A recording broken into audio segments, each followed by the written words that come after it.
Good morning friends. मैं भूपेंद्र सिंह आप सभी का study with Bhupendra Singh channel पर स्वागत करता हूं। आज हम चर्चा करने वाले हैं कर्नाटक के द्वितीय युद्ध पर। जैसा कि पिछली क्लास में हम देख चुके हैं, कर्नाटक का प्रथम युद्ध किस कारण हुआ था, किस प्रकार से अंग्रेजी और फ्रांसीसी सेनाएं एक दूसरे के सामने आ गईं और क्या उसका कारण रहा था, क्या परिणाम रहा, किस संधि के तहत समाप्त हुआ, कब स्टार्ट हुआ था, कब खत्म हुआ था। ये सभी प्रमुख बिंदु हमने कर्नाटक के प्रथम युद्ध के बारे में जान लिए थे। तो आज हम विस्तार से उसी प्रकार से जानेंगे कर्नाटक के द्वितीय युद्ध के बारे में। क्या इसका कारण रहेगा, किस संधि के तहत समाप्त होगा, क्या इसके रिजल्ट निकलेंगे। तो इन सभी बिंदुओं पर आज हम चर्चा करने वाले हैं। तो सर्वप्रथम तो हम जानते हैं कि कर्नाटक के द्वितीय युद्ध का कारण क्या रहा। तो कर्नाटक के द्वितीय युद्ध का कारण रहता है उत्तराधिकार युद्ध। क्या कारण रहता है? उत्तराधिकार युद्ध। जैसा कि जानते हैं हम कि कर्नाटक का प्रथम युद्ध का भी कारण क्या था, हमारा उत्तराधिकार युद्ध ही था। और कर्नाटक की द्वितीय युद्ध का कारण भी क्या है? उत्तराधिकार युद्ध। तो फर्क सिर्फ इतना है कि कर्नाटक के प्रथम युद्ध का जो कारण था वो था भारत से बाहर अर्थात यूरोप में, जबकि कर्नाटक के द्वितीय युद्ध का जो कारण है वो कहाँ पर है? भारत में ही है। भारत में ही है। भारत में दो रियासतें हुआ करती थी, एक तो हैदराबाद, दूसरी कर्नाटक। ये दो रियासतें थी। इन दोनों रियासतों की उत्तराधिकार को लेकर ही भारत में कर्नाटक का द्वितीय युद्ध हुआ। अब किस तरीके से अंग्रेज और फ्रांसीसी फिर से आमने सामने आएंगे, इसके बारे में भी हम आगे चर्चा करेंगे। तो सबसे पहले जान लेते हैं जो कर्नाटक और हैदराबाद हैं, इनकी स्थिति जान लेते हैं क्या रहती है। तो जो हैदराबाद है अपना, यहाँ के निज़ाम थे। हैदराबाद के निज़ाम कौन थे? हैदराबाद के निज़ाम थे आसफ जाह निज़ामुल मुल्क। कौन थे? आसफ जाह निज़ामुल मुल्क। आसफ जाह निज़ाम उल मुल्क, निज़ाम उल मुल्क, आसफ जाह निज़ामुल मुल्क। ये यहाँ के कहाँ थे? हैदराबाद के ये कौन थे? निज़ाम थे। आखिर होता क्या है, तो इनकी जो आसफ जाह निज़ामुल मुल्क हैं, इनकी मृत्यु हो जाती है 1748 में। कब मृत्यु हो जाती है? 1748 में इनकी हो जाती है मृत्यु। किसकी? निज़ामुल मुल्क की। 1748 में हो जाती है मृत्यु। तो अब बात आती है कि अगला हैदराबाद का निज़ाम कौन बनेगा। तो आसफ जाह के दो पुत्र होते हैं। आसफ जाह के दो पुत्र होते हैं। एक का नाम होता है नासिर जंग, एक का नाम होता है नासिर जंग, दूसरे का नाम होता है सलावत जंग। क्या नाम रहता है? सलावत जंग। जंग लगी हुई है इनमें, ऐसा मत समझना। सलावत जंग और नासिर जंग, ये दोनों के दोनों इनके कौन है? पुत्र हैं। कौन है? ये भी इनका एक पुत्र है और ये भी पुत्र है। तो सलावत जंग लड़ाई में नहीं था, लड़ाई में था सलावत जंग का पुत्र। सलावत जंग का पुत्र जो था वो लड़ाई में था। तो लड़ाई में सलावत जंग के पुत्र का नाम क्या था? मुजफ्फर जंग। क्या नाम था? मुजफ्फर जंग। शायद ये गलत लग गया है, मुजफ्फर ठीक कर लेते हैं, मुजफ्फर जंग। तो यहाँ पर जैसे ही आसफ जाह निज़ाम उल मुल्क की मृत्यु होती है तो उत्तराधिकार के लिए लड़ाई किस किस में हो जाती है? नासिर जंग में और मुजफ्फर जंग में। नासिर जंग कौन होता है? आसफ जाह का पुत्र होता है, जबकि मुजफ्फर जंग कौन होता है? आसफ जाह के छोटे पुत्र सलावत जंग का बेटा मुजफ्फर जंग होता है। तो नासिर जंग और मुजफ्फर जंग में यहाँ क्या रहता है? टकराव की स्थिति उत्पन्न रहती है। तो ये कारण रहेगा कहाँ पर? हैदराबाद में। अब हम बात कर लेते हैं कर्नाटक में। जो कर्नाटक के नवाब थे, कौन थे? कर्नाटक के नवाब। तो यहाँ के जो नवाब थे वो कौन थे? दोस्तली। यहाँ के नवाब कौन थे? दोस्तली।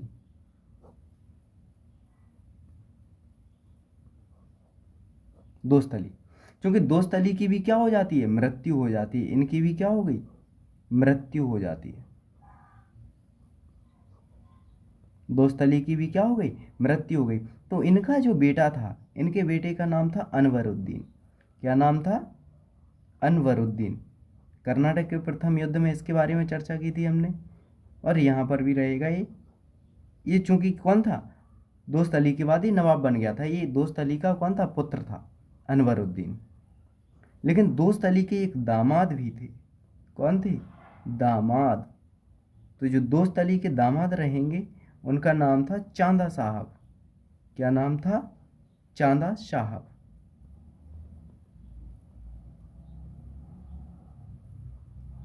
चांदा साहब और अनवरुद्दीन, इन दोनों के बीच यहाँ पर क्या रहता है, ये दोनों लड़ते हैं किसके लिए, कर्नाटक का नवाब बनने के लिए, अनवरुद्दीन और चांदा साहब।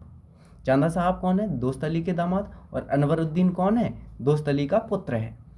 तो यहाँ पर व्यवस्था क्या रहती है, अब यहाँ पर काम आता है किसका, डुप्ले का। अब यहाँ पर मुख्य भूमिका निभाएगा डुप्ले। मुख्य भूमिका निभाई किसने, डुप्ले ने। तो डुप्ले ने मुख्य भूमिका क्या निभाई यहाँ पर, डुप्ले ने जैसा देखा कि हैदराबाद में और कर्नाटक में क्या चल रहा है, उत्तराधिकार को लेकर ये लोग आपस में लगे हुए हैं लड़ने में। तो डुप्ले ये बात कर्नाटक के प्रथम युद्ध से इस बात का ये आभास कर चुका था कि भारतीय सेना कितनी भी विशाल रहे किंतु वो प्रशिक्षित नहीं है, उसे बड़े आराम से हराया जा सकता है। तो डुप्ले ये बात जानता था, उसे आभास था इस बात का, और इसी बात का उसने फ़ायदा उठाया। उसने सोचा क्यों ना यहाँ पर अपना हस्तक्षेप कर दिया जाए, क्यों ना यहाँ पर अपना हस्तक्षेप कर दिया जाए, तो जिससे उसकी स्थिति क्या हो जाएगी, और भी अधिक सुदृढ़ हो जाएगी। यदि वो कर्नाटक में हस्तक्षेप करके वहाँ पर क्या जिसका भी साथ दे उसे शासक बना देता है, और हैदराबाद में जिसका भी साथ दे उसे शासक बना देता है, तो इससे फ्रांसीसियों की स्थिति क्या रहेगी, और भी कहीं अधिक क्या हो जाएगी, सुदृढ़ हो जाएगी। तो ये डुप्ले महत्वपूर्ण भूमिका निभाता है यहाँ पर। तो डुप्ले क्या करता है यहाँ पर, पहले जाता है मुजफ्फर जंग के पास। किसके पास गया है, मुजफ्फर जंग के पास जाता है, और मुजफ्फर जंग से कहता है कि यदि आप हमारा साथ देते हैं, हमारा साथ देते हैं कहाँ पर, यदि आप हमारा साथ देते हैं कर्नाटक में चंदा साहब को नवाब बनाने में, तो हम आपका साथ देंगे हैदराबाद का निज़ाम बनाने में। क्या कहा डुप्ले ने मुजफ्फर जंग से, कि मुजफ्फर जंग यदि आप हमारा साथ देते हैं चंदा साहब को कर्नाटक का नवाब बनाने में, तो हम आपका साथ देंगे, हैदराबाद का आपको निज़ाम बनाया जाएगा। ये कहता है डुप्ले मुजफ्फर जंग से, और मुजफ्फर जंग इस बात को आसानी से मान जाता है, आसानी से मान जाता है। तो डुप्ले क्या करता है, इधर मुजफ्फर जंग से और इधर चंदा साहब से, यानी कि एक बात यहाँ से समझ में आ गई, मुजफ्फर जंग का साथ किसने दिया है यहाँ पर, फ्रांस ने। फ्रांस मतलब फ्रांसीसियों ने। मुजफ्फर जंग का साथ यहाँ पर किसने दिया, फ्रांसीसी ने, और यहाँ पर चंदा साहब का भी साथ किसने दिया, फ्रांसीसियों ने। ठीक है। तो अब यहाँ पर कौन बचे हुए हैं, नासिर जंग और अनवरुद्दीन। अब अनवरुद्दीन का साथ कौन देंगे यहाँ पर, अंग्रेज। कौन देंगे, अंग्रेज। और नासिर जंग का भी साथ कौन देंगे, अंग्रेज। तो ये क्वेश्चन अक्सर बन जाता है कि मुजफ्फर जंग का साथ किसने दिया था, तो फ्रांसीसियों ने। चंदा साहब का साथ किसने दिया, फ्रांसीसियों ने। अनवरुद्दीन का साथ किसने दिया, अंग्रेजों ने। नासिर जंग का साथ किसने दिया, अंग्रेजों ने। तो ये अलग अलग तरीके से यहाँ से प्रश्न बन जाते हैं। तो डुप्ले क्या करता है, मुजफ्फर जंग और चंदा साहब इन दोनों के साथ मिलकर, इन दोनों के साथ यानी कि तीन मित्र शक्ति, कितनी, तीन मित्र शक्ति, तीन मित्र शक्ति। तीन मित्र शक्ति में कौन कौन हो गया, अपना मुजफ्फर जंग हो गया, ठीक है, प्लस में कौन हो गया, डुप्ले हो गया। मैं शॉर्ट में लिखूंगा, आप लोगों को फुल लिखना है सभी के, किसी का भी आप लोग संक्षिप्त नाम नहीं लिखेंगे, आपको इन सभी का पूरा पूरा नाम लिखना है। डुप्ले हो गया, तीसरा कौन रहेगा, चंदा साहब। तीन मित्र शक्ति कौन कौन, मुजफ्फर जंग, डुप्ले और चंदा साहब। ये तीनों मिलकर अटैक कर देते हैं किस पर? अनवरुद्दीन पर। किस पर? अनवरुद्दीन पर। कहाँ पर करते हैं ये अटैक? एक जगह होती है अंबूर। कौन सी जगह होती है? एक अंबूर। ये जो जगह होती है कौन सी? अंबूर। ये है कहाँ? तो ये है बेल्लौर। कर्नाटक में एक जगह है बेल्लौर। बेल्लौर के निकट है कौन सी? अंबूर। अंबूर। तो कौन कौन? मुजफ्फरजंग, डुप्ले और चंदा साहब आक्रमण कर देते हैं अनवरुद्दीन पर। कहाँ पर? बेल्लौर के निकट एक जगह है अंबूर। अंबूर। तो अंबूर नामक जगह पर ये क्या कर देते हैं? अनवरुद्दीन पर अटैक कर देते हैं। और इस युद्ध में ही अनवरुद्दीन की क्या हो जाती है? मृत्यु हो जाती है। तो इस युद्ध में ही क्या हो गई? अनवरुद्दीन की मृत्यु हो गई। इसलिए इस युद्ध को नाम दिया जाता है कौन सा? अंबूर का युद्ध। और ये आक्रमण इन्होंने कब किया था? 3 अगस्त 1749 को।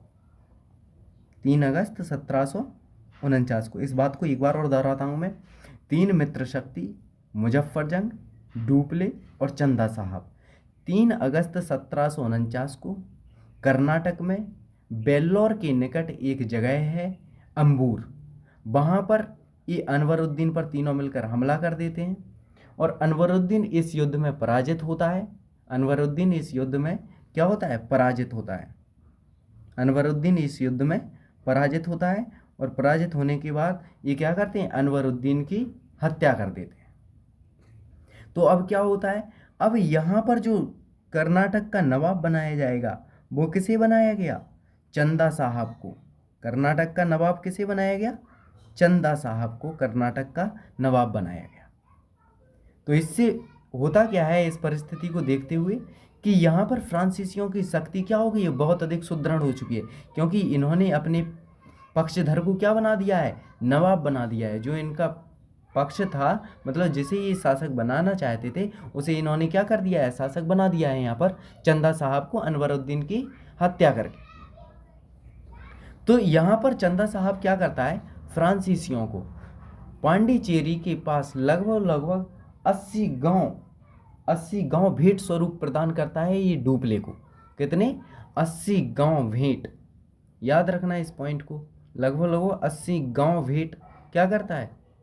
डुप्ले को ये भेंट करता है 80 गांव, प्रसन्न होकर। अब इस युद्ध में क्या होता है? जो अनवरुद्दीन का बेटा था, जो अनवरुद्दीन का पुत्र था, अनवरुद्दीन का कौन पुत्र था? इसका नाम था मोहम्मद अली। क्या नाम था? मोहम्मद अली। मोहम्मद अली भाग जाता है। और ये कहाँ भागता है? और ये कहाँ भागता है? ये भागता है तमिलनाडु में एक जगह है तिरुचिनापल्ली। कौन सी जगह है? तिरुचिनापल्ली।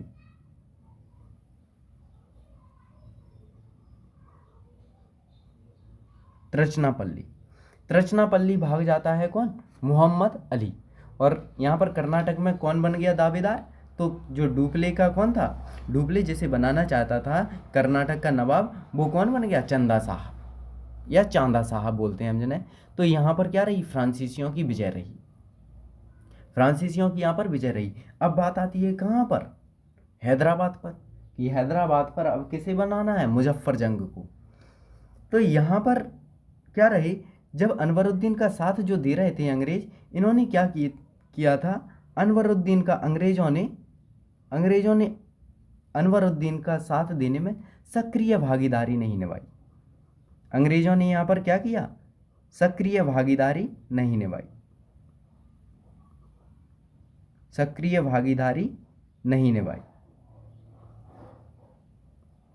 जबकि डुप्ले ने चांदा साहब के लिए पूरी तरीके से सक्रिय भागीदारी निभाई, लेकिन अंग्रेजों ने अनवरुद्दीन के लिए बिल्कुल भी सक्रिय भागीदारी नहीं निभाई। इस कारण अनवरुद्दीन युद्ध में पराजित हुआ और मारा गया। इससे क्या हुआ? इससे क्या हो गया? डुप्ले का वर्चस्व बढ़ गया। डुप्ले का क्या हो गया? वर्चस्व बढ़ गया। तो अब फ्रांसीसियों के वर्चस्व को कम करने के लिए अंग्रेज क्या करते हैं? यहाँ पर नासिर जंग को उकसाते हैं कि देखो फ्रांसीसियों का वर्चस्व बढ़ता जा रहा है, यदि आपने कुछ नहीं किया तो आप भी यहाँ पर क्या रहेंगे? खतरे में रहेंगे। इसलिए आपको कुछ ना कुछ तो दुर्लभ कदम उठाना पड़ेगा। इसलिए नासिर जंग क्या करता है सबसे पहले 1750 में। कब? 1750 में। 1750 में मुजफ्फर जंग को बंदी बना लेता है। 1750 में क्या किया इसने? मुजफ्फर जंग को बंदी बना लिया।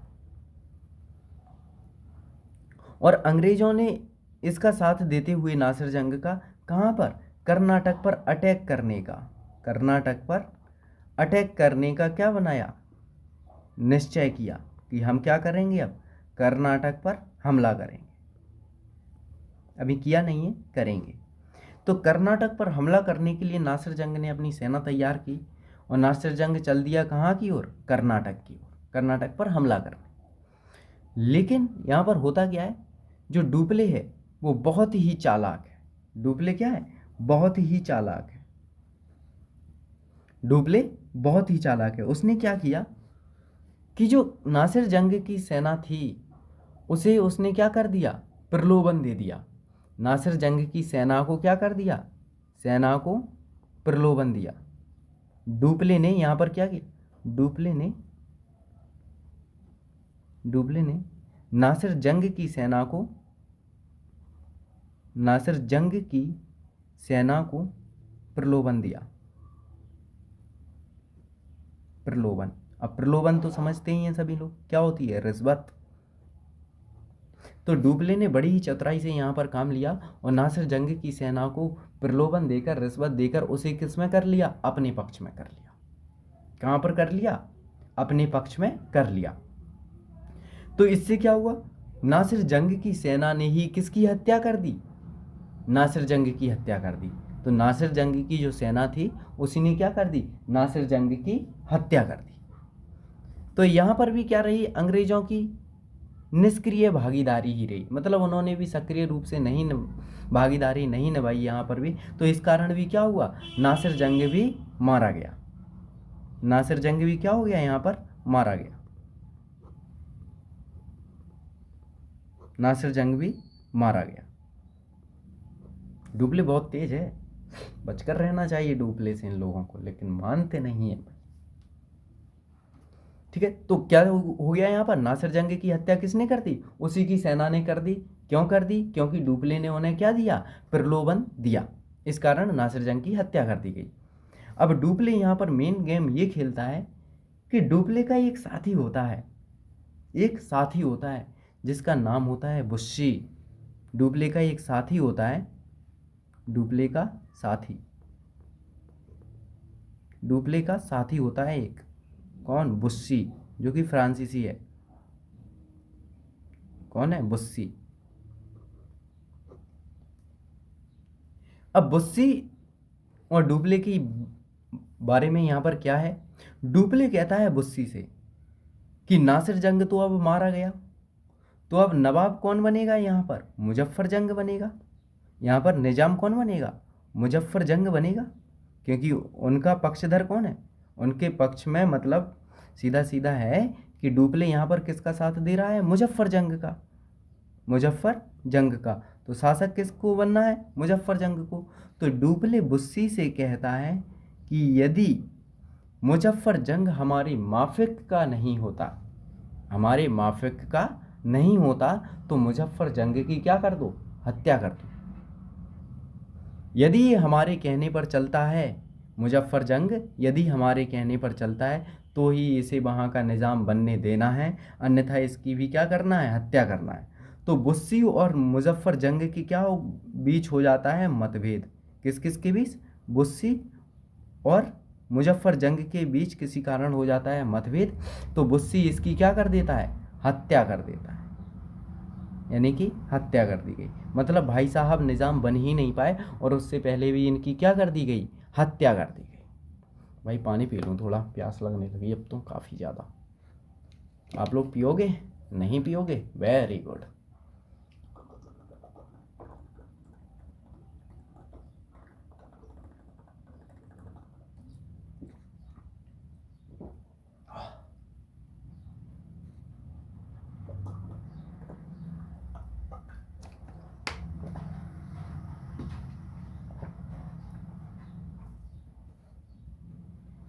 चलिए कम टू द पॉइंट, आते हैं अपने पॉइंट पर। क्या होता है, बुस्सी और मुजफ्फर जंग के बीच क्या हो जाता है, मतभेद हो जाता है। डुप्ले ने क्या कहा था बुस्सी से कि यदि मुजफ्फर जंग हमारे माफिक का नहीं होता है तो बुस्सी मुजफ्फर जंग की क्या हत्या कर दो, कोई दिक्कत नहीं है। तो बुस्सी और मुजफ्फर जंग के बीच क्या हो जाता है, मतभेद हो जाता है। मतभेद हुआ तो बुस्सी ने क्या कर दिया, मुजफ्फर जंग की हत्या कर दी। तो फिर अब नवाब किसे बनाया जाएगा, तो अब नवाब बनाया जाएगा सलावत जंग को। नवाब किसे बनाया गया, सलावत जंग को, क्योंकि ये फ्रांसीसियों के माफिक का था, फ्रांसीसियों के माफिक का था। तो सलावत जंग को यहाँ पर क्या कर दिया गया, नवाब बना दिया गया। और इसने भी भेंट दी, किसे, फ्रांसीसियों को। भेंट, भेंट लिखा है भेंट, तो इसने भी क्या दी, भेंट दी फ्रांसीसियों को। अच्छा खासा इसने भी क्षेत्र किसे सौंप दिया, डुप्ले को सौंप दिया। तो इससे अब क्या हो गया, दोनों ही जगह हैदराबाद और कर्नाटक में दोनों ही जगह किसकी स्थिति सुदृढ़ हो चुकी है, फ्रांसीसियों की। और फ्रांसीसियों में भी किसकी, मेन अपने डुप्ले की, डुप्ले गैमर, डुप्ले की स्थिति क्या हो चुकी है, बहुत अधिक मजबूत हो चुकी है। लेकिन अब यहां पर व्यवस्था क्या बनती है, टाइम आता है अब कौन सा, 1751 का टाइम आया, अब 1751 का।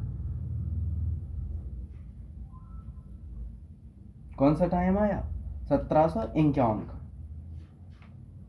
तो 1751 में किसकी नियुक्ति होती है अब यहाँ पर, अभी तक अंग्रेज गवर्नर जो था, जैसे कि हम डुप्ले को देख रहे थे, वैसे ही अंग्रेज गवर्नर कौन था, अपना वही पुराना निकोलस मोर्स। कौन था, निकोलस मोर्स। अंग्रेज गवर्नर कौन था अपना, निकोलस मोर्स, वही था पुराना, जैसे हम कर्नाटक के प्रथम युद्ध में देख चुके थे। लेकिन 1751 में निकोलस मोर्स की जगह नया गवर्नर आता है, कौन, थॉमस सैंडर्स। कौन आता है, थॉमस सैंडर्स।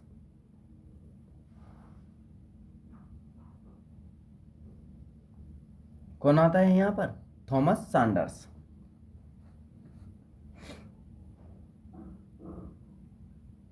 तो थॉमस सैंडर्स की समय क्या होता है, अब थॉमस सैंडर्स क्या हो गए, डुप्ले के समय ही आ गए। तो यहाँ पर जो था, अब अंग्रेज क्या करते हैं, यहाँ पर अंग्रेज देखते हैं कि ना तो वो नासिर जंग को बचा पाए और ना ही किसे बचा पाए, अनवरुद्दीन को बचा पाए। तो ये यहाँ पर व्यवस्था रहती है। तो अब अंग्रेज क्या करते हैं, अपनी थोड़ी भूमिका जो क्या करते हैं, थोड़ी भूमिका बदलते हैं अब अपनी, कि हमें क्या करना चाहिए, अब थोड़ा तरीके से व्यवस्था बनानी चाहिए और क्या फ्रांसीसियों को थोड़े दबाने में योगदान अपना बढ़ाना चाहिए। तो थॉमस सैंडर्स जो था, थॉमस सैंडर्स गवर्नर के रूप में इसकी नियुक्ति हुई थी डुप्ले के समय।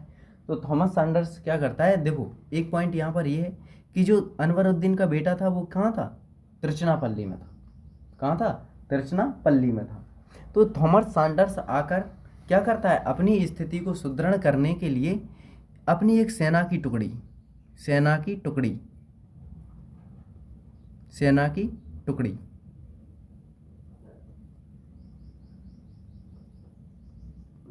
कहाँ भेज देता है, एक सेना की टुकड़ी भेजता है तिरुचिरापल्ली, तिरुचिरापल्ली, तिरुचिरापल्ली भेज दी। अब तिरुचिरापल्ली क्यों भेजी, क्योंकि आपको याद होगा अभी कुछ समय पहले ही चर्चा की थी, तिरुचिरापल्ली भाग गया था कौन, अनवरुद्दीन का बेटा मोहम्मद अली। तो अंग्रेजों ने सोचा कि हम नासिर जंग को नहीं बचा पाए, अनवरुद्दीन को नहीं बचा पाए, कोई दिक्कत नहीं है, लेकिन अब हम अपना वर्चस्व स्थापित करेंगे। अब हम साथ देंगे मोहम्मद अली का। किसका साथ देंगे, मोहम्मद अली का। तो ये बात पता चलती है किसे, डुप्ले को, मोहम्मद अली का ये लोग साथ देंगे। तो ये बात पता चलती है किसे, डुप्ले को। तो डुप्ले कहता है चंदा साहब से, चांदा साहब से कि चांदा साहब अभी आप इतने खुश मत होइए, क्योंकि जो कर्नाटक का वास्तविक शासक है कौन, मोहम्मद अली, वो अभी जीवित है। यदि मोहम्मद अली कर्नाटक में आ गया तो आपको वो आपके पद से हटा देगा।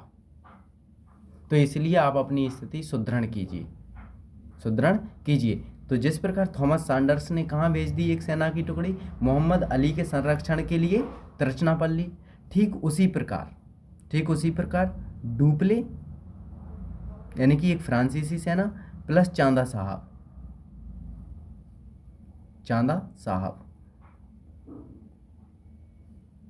साहब ये भी कहाँ आ जाते हैं, ये भी तिरचनापल्ली आ गए। ठीक है, अपनी ये सेना तो देखो, थॉमस सैंडर्स की सेना तिरचनापल्ली में आ गई है, डुप्ले और चांदा साहब की भी सेना कहाँ आ गई है, तिरचनापल्ली में आ चुकी है। तो तिरचनापल्ली अब पूरा का पूरा ये क्या बन गया, ये एक युद्ध क्षेत्र बन गया। क्या बन गया, एक युद्ध क्षेत्र बन गया, एक युद्ध क्षेत्र बन गया, एक युद्ध क्षेत्र बन गया।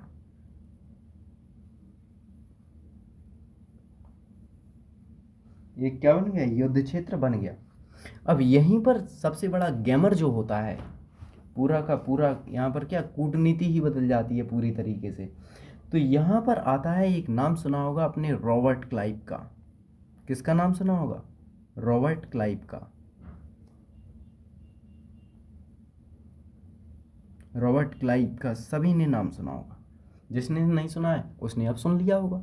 तो जो रॉबर्ट क्लाइव था, उसकी इस समय जो नियुक्ति हुई थी वो हुई थी एक क्लर्क के रूप में। कौन था ये, एक क्लर्क था। कौन था, रॉबर्ट क्लाइव उस समय एक क्लर्क था। तो क्लर्क के रूप में इसकी नियुक्ति हुई थी। तो इसने क्या किया, रॉबर्ट क्लाइव ने थॉमस सैंडर्स को एक सुझाव दिया। थॉमस सैंडर्स को क्या किया, एक सुझाव दिया। ये गया रॉबर्ट क्लाइव थॉमस सैंडर्स से मिलने, और इसने कहा बेशक मैं एक क्लर्क हूँ लेकिन फिर भी आप मेरा एक सुझाव सुन लें। थॉमस सैंडर्स ने कहा चलिए ठीक है, बताइए क्या सुझाव है आपका। तो ये रॉबर्ट क्लाइव कहता है, देखिए सर, हमारी जो एक सेना की टुकड़ी हमने भेज रखी है मोहम्मद अली के संरक्षण के लिए, कहाँ पर, तिरचनापल्ली में। अच्छा है, और डुप्ले और चांदा साहब यानी कि फ्रांसीसी और चांदा साहब भी अभी पूरी तरीके से कहाँ पर लगे हुए हैं, तिरचनापल्ली में। कहाँ पर लगे हुए हैं, तिरचनापल्ली में लगे हुए हैं। कहाँ पर लगे हुए हैं, तिरचनापल्ली में लगे हुए हैं। तो इस समय पूरा का पूरा जो कर्नाटक की राजधानी थी, क्या, अर्काट। कर्नाटक की राजधानी क्या है, अर्काट थी उस समय। ये पूरी की पूरी क्या है, अभी खाली है। इस पर अभी तक किसी का ध्यान नहीं है। अभी यानी कि पूरा का पूरा ध्यान चांदा साहब का कहाँ पर है, तिरचनापल्ली पर है, मोहम्मद अली के लिए। और अर्काट पर अभी इनका विशेष ध्यान नहीं है, क्योंकि इनकी जो सेना है वो पूरी तरीके से कहाँ है, तिरचनापल्ली पर है। तो रॉबर्ट क्लाइव ने इन्हें सुझाव दिया कि क्यों ना हम अर्काट पर क्या कर दें, अटैक कर दें, हमला कर दें, या अर्काट का घेरा क्यों ना डाल लें, हमला या फिर घेरा, अर्काट का घेरा क्यों ना डाल लें। तो थॉमस सैंडर्स जो था वो रॉबर्ट क्लाइव की इस सुझाव से बहुत अधिक प्रसन्न हुआ।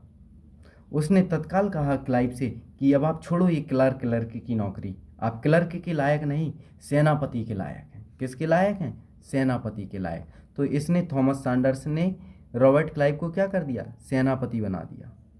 क्या बना दिया, सेनापति बना दिया, सेनापति बना दिया। और कितने, और सेनापति बनाने के बाद रॉबर्ट क्लाइव चल दिया कितने,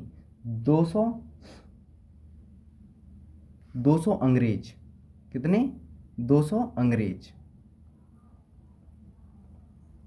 200 अंग्रेज और 300 भारतीय सैनिकों के साथ, 200 अंग्रेज और 300 भारतीय सैनिक के साथ ये कहाँ की ओर चल दिया, अर्काट की ओर चल दिया। कहाँ की ओर चल दिया, अर्काट की ओर चल दिया। और अगस्त 1751 अगस्त 1751 इसने अर्काट को जीत लिया। अर्काट को क्या कर लिया इन्होंने, जीत लिया,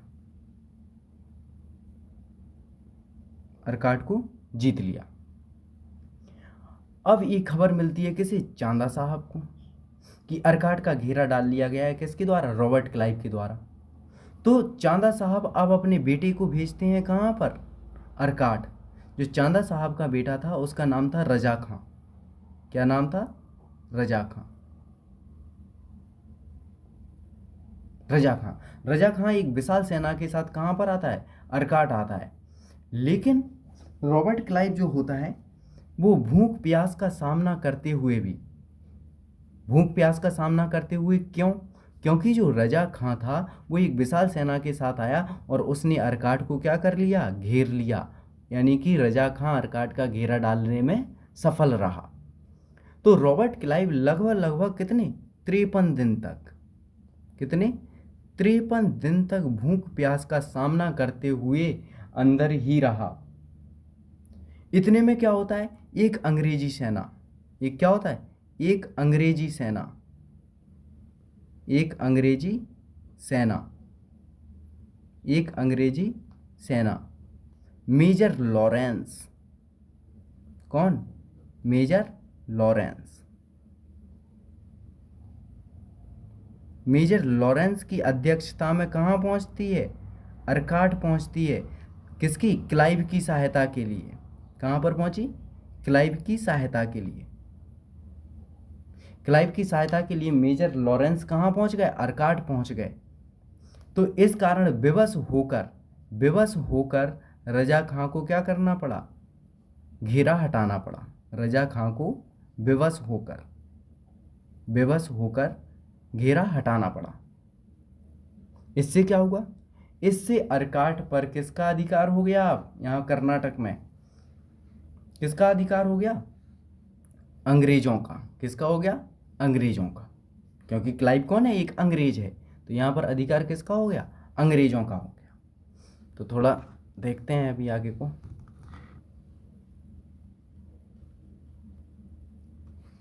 तो यहाँ पर किसका अधिकार हो गया, अंग्रेजों का,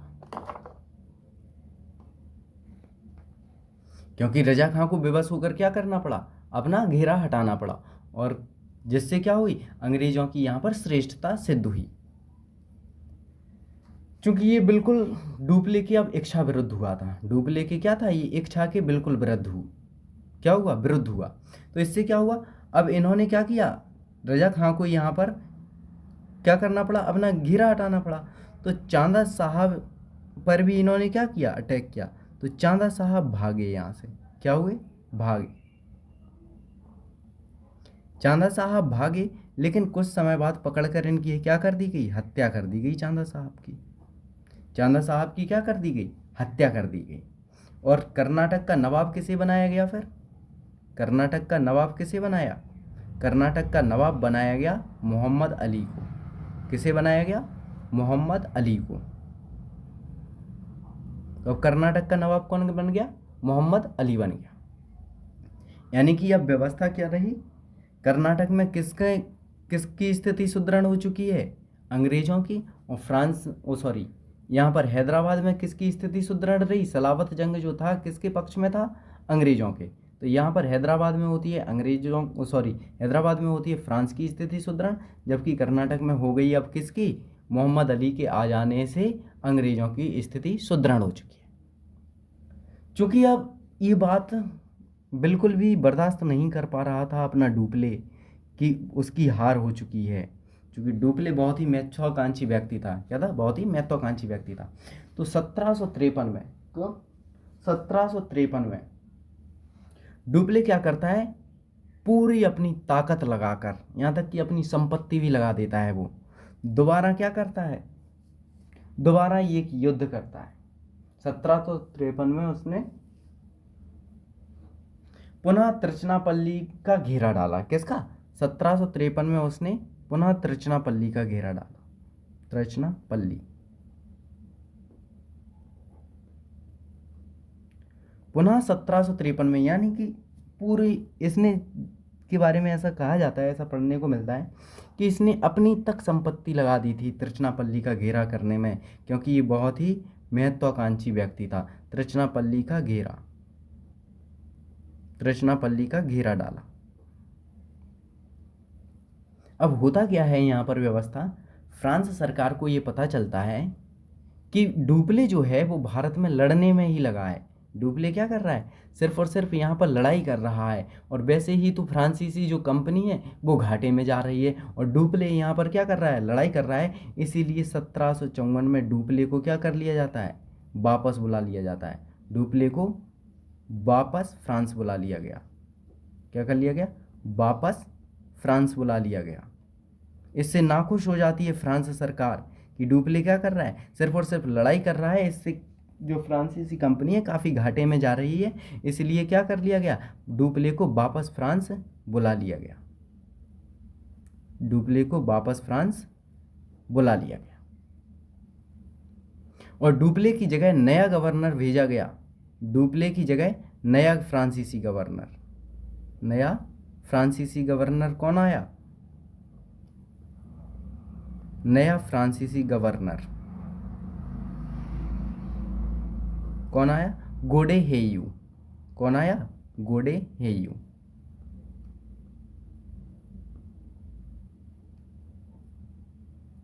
कौन आता है? गोडे हेयू आता है। तो यहां पर गोडे हेयू को जो भेजा जाता है फ्रांसीसी सरकार द्वारा, वो किस लिए भेजा जाता है कि ये जाकर सीधा सीधा क्या करे, जाकर सीधा सीधा वहां पर शांति स्थापित करे। कहां पर? भारत में। तो ये कैसा होता है, जो गोडे हेयू भी होता है वो अदूरदर्शी राजनीतिज्ञ रहता है। अदूरदर्शी मतलब ये समझ ही नहीं पाता। अदूरदर्शी राजनीतिज्ञ रहता है। इस राजनीतिज्ञ के बारे में कुछ खास जानकारी नहीं होती है। अदूरदर्शी राजनीतिज्ञ होता है।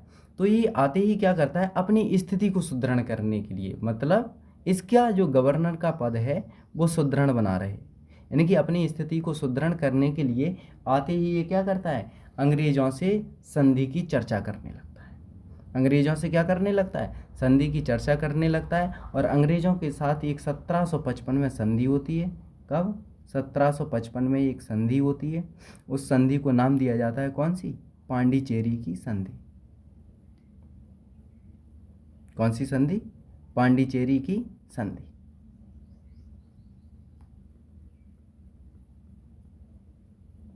मतलब युद्ध समाप्त कब हो गया? 1754 में। कब? इसे डुप्ले को वापस बुला लिया गया। कब? 1754 में। तो 1754 में इसे वापस बुला लिया गया, मतलब डुप्ले चला गया तो युद्ध समाप्त हो गया। और 1755 में यानी कि गोडे हेयू आते ही 1755 में क्या करते हैं, पांडिचेरी की संधि कर लेते हैं। और इस संधि का जो परिणाम निकलता है, परिणाम यानी कि रिजल्ट, परिणाम में ये व्यवस्था रहती है कि क्या भारतीय किसी भी मामले में, मतलब भारत के किसी भी मामले में, भारतीय मामलों में, भारतीय मामलों में यूरोपियन हस्तक्षेप नहीं करेंगे। क्योंकि देखो ये भारत का ही तो मामला था, ये आपसी मामला था। हैदराबाद और कर्नाटक के उत्तराधिकार का युद्ध था। इसमें अंग्रेजों को या फ्रांसीसियों को लड़ने की कोई आवश्यकता नहीं थी। इन्हें सिर्फ व्यापार करना था, आराम से व्यापार करते रहते, कोई दिक्कत नहीं थी। लेकिन भाई साहब ने क्या किया, इनके आंतरिक मामलों में ही हस्तक्षेप कर दिया। तो इसलिए इस संधि में क्या कहा गया कि भारतीय मामलों में किसी भी प्रकार का यूरोपियन हस्तक्षेप नहीं करेंगे और आराम से अपना व्यापार करेंगे। आराम से अपना किस पर फोकस रखेंगे? व्यापार पर फोकस रखेंगे। तो ये इस संधि के क्या रहते हैं, परिणाम रहते हैं। लेकिन डुप्ले अभी भी शांत नहीं रहता है। डुप्ले इस संधि पर टिप्पणी करते हुए क्या कहता है? डुप्ले इस संधि पर टिप्पणी करते हुए कहता है कि गोडे हेयू ने अपने देश की बर्बादी, गोडे हेयू ने अपने देश की बर्बादी तथा राष्ट्र के अपमान पत्र पर हस्ताक्षर किए हैं। किस पर? अपने देश की बर्बादी, अपने देश की बर्बादी, देश की बर्बादी तथा राष्ट्र के अपमान पत्र पर हस्ताक्षर किए हैं। तो ये इस तरीके की इस डुप्ले क्या करता है, टिप्पणी करता है किस पर? पांडिचेरी की संधि पर। लेकिन अब जो भी हो आगे चलकर पांडिचेरी की संधि के तहत ये युद्ध क्या होता है, समाप्त हो जाता है।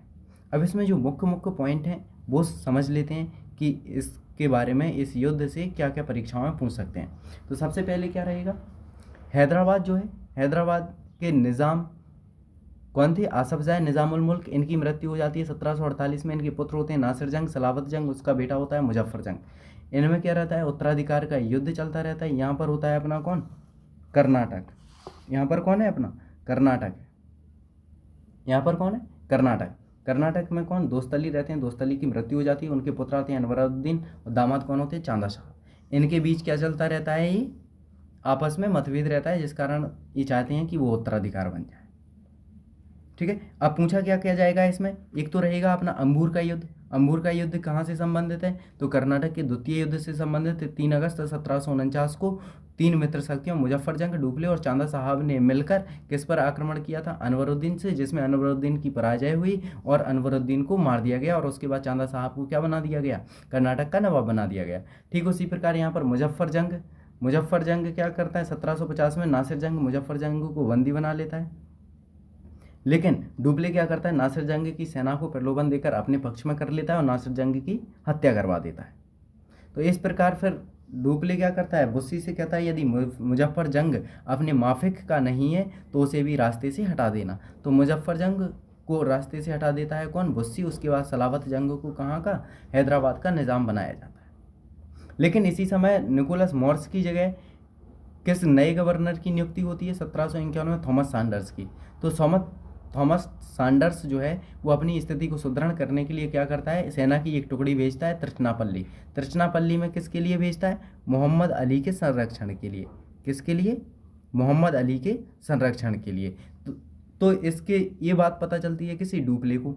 तो डुप्ले क्या करता है? चांदा साहब से कहता है कि आप अभी वास्तविक शासक नहीं हैं कर्नाटक के, क्योंकि कर्नाटक का वास्तविक शासक मोहम्मद अली अभी जिंदा है। तो इसलिए आपको वास्तविक शासक बनने के लिए किसे? मोहम्मद अली को मारना होगा। तो इसलिए चांदा साहब भी कहाँ आ जाते हैं? तिरुचिरापल्ली आ जाते हैं। तो इस प्रकार तिरुचिरापल्ली क्या हो जाता है? तिरुचिरापल्ली का घेरा क्या हो जाता है? ये स्थिति भी क्या हो जाती है? तिरुचिरापल्ली का घेरा। तो ये भी पूछ सकते हैं कि तिरुचिरापल्ली का जो घेरा था वो किस युद्ध से संबंधित है? तो कर्नाटक के द्वितीय युद्ध से। तो इसी समय एक रॉबर्ट क्लाइव नाम का एक क्लर्क होता है, वो थॉमस सैंडर्स को सुझाव देता है कि तिरुचिरापल्ली में अभी कौन लगा हुआ है? पूरी तरीके से जो चांदा साहब की सेना है वो तिरुचिरापल्ली में, तो क्यों ना हम कर्नाटक की राजधानी अर्काट का घेरा करना है। तो ये क्वेश्चन यहाँ से ये बन जाता है, अर्काट का घेरा मोस्ट है। अर्काट का घेरा किस युद्ध से संबंधित है? तो यहाँ पर क्या रहेगा? अर्काट का घेरा। तो रॉबर्ट क्लाइव को भेजा जाता है 200 अंग्रेज और 300 सैनिकों के साथ। तो ये क्या करता है? अगस्त 1751 में अर्काट को जीत लेता है। लेकिन जैसे ही चांदा साहब को पता चलता है कि अर्काट पर क्या है, अंग्रेजों का अधिकार हो गया, तो वो अपने पुत्र रजा खां को कहाँ भेजता है? अर्काट भेजता है। और रजा खां क्या करता है? अर्काट का घेरा डालने में सफल होता है। लेकिन लगभग 53 दिन तक, कितने? 53 दिन तक, लगभग 53 दिन तक कौन? रॉबर्ट क्लाइव भूख प्यास का सामना करते हुए डटा रहता है। और इतने में एक अंग्रेजी सेना मेजर लॉरेंस की अध्यक्षता में कहाँ पहुँच जाती है? अर्काट पहुँच जाती है रॉबर्ट क्लाइव की सहायता के लिए। और बेबस होकर रजा खां को क्या करना पड़ता है? अपना घेरा उठाना पड़ता है। और चांदा साहब यहाँ से भागते हैं। तो चांदा साहब को भाग तो जाते हैं, लेकिन कुछ समय बाद इन्हें पकड़कर इनकी हत्या कर दी जाती है। तो इस प्रकार कर्नाटक का नवाब किसे बना दिया जाता है फिर? मोहम्मद अली को। तो इस प्रकार हम देखते हैं कि हैदराबाद में किसका वर्चस्व रहा? फ्रांसीसियों का। जबकि कर्नाटक में किसका हो गया? मोहम्मद अली के आने से अंग्रेजों का। आगे चलकर क्या होता है? 1753 में फिर से डुप्ले क्या करता है? तिरुचिरापल्ली का घेरा डालता है। लेकिन जो फ्रांस सरकार होती है वो नाखुश हो जाती है किससे? डुप्ले से। तो इस कारण डुप्ले को फ्रांस वापस बुला लिया जाता है। और नया गवर्नर किसे भेजा जाता है? गोडे हेयू को भेजा जाता है। किसके लिए? शांति करने के लिए, कि आप शांति स्थापित कीजिए आराम से। गोडे हेयू एक अदूरदर्शी राजनीतिज्ञ था। इसने आते ही क्या कर ली? अंग्रेजों से संधि की बात की और पांडिचेरी की संधि कर ली। और पांडिचेरी की संधि के तहत यह युद्ध क्या हो गया? युद्ध समाप्त हो गया। पांडिचेरी की संधि के तहत युद्ध क्या हो गया? समाप्त हो गया। समाप्त हो गया।